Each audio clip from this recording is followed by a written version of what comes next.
Everyone, আসসালামু আলাইকুম। কেমন আছেন? আশা করি সবাই ভালো আছেন। তো আমি ভালো আছি। তো আমি আজকে হচ্ছে জাগ্রত মাজার, যেখানে আল্লাহ তাআলার ঘর। এই মাজারে গেলে নাকি আল্লাহ তাআলার মনের আশা পূরণ করে দেয়।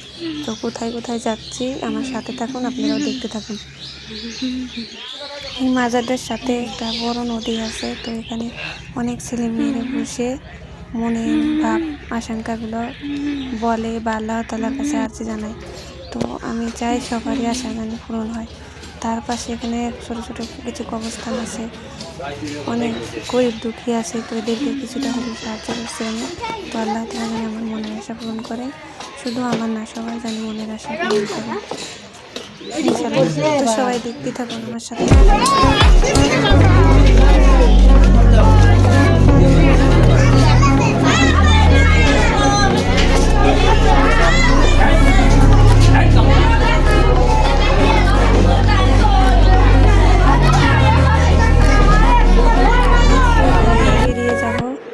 চলে আসলাম সেই মাজারের ভিতরে।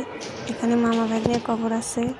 তো খুবই জাগ্রত মাজার। আল্লাহ তাআলা যেন আমার মনের আশা পূরণ করে, তাই মনকে শান্ত করতে এখানে ঘুরতে আসছি। সবাই দোয়া করবেন, দেখতে থাকুন কোথায় কোথায় যাচ্ছি।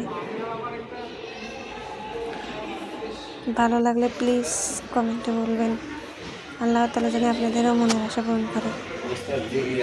সাথে এই মাজারটা আছে। এই মাজারটা হলো, শুনেছি মাটির তল থেকে এই মাজারটা জাগ্রত হয়েছে। তো কতটুকু সত্যি জানি না। তার পাশে আর একটা মাজার আছে। সেই মাজারটা নাকি ছোটো ছোটো শিশুদেরকে আনা হয়, যারা হাঁটাচলা করতে পারে না, তাদের এগুলো অনেকের কাজ হয়েছে। তো যারা পুরো ভিডিওটা দেখলেন অবশ্যই কমেন্টে জানাবেন। ধন্যবাদ।